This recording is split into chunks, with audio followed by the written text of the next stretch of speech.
बिस्मिल्लाहिर्रहमानिर्रहीम। आज 16 मई है भाई। आज 2 बजे की डिटेल दे रहा हूँ मैं। माल तो काफ़ी आया हुआ है, रश भी बहुत ज़्यादा है, गरमा गरमी ज़्यादा है।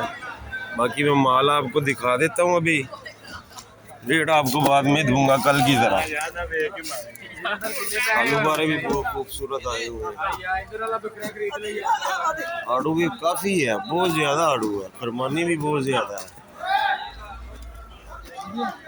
खरमानी भी बहुत ज़्यादा है।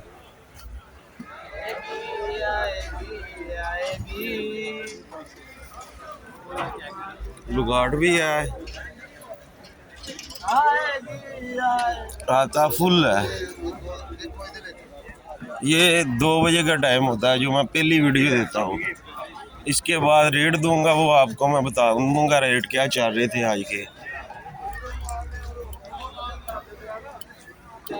आज तो बहुत दूर तक उतरा हुआ है माल।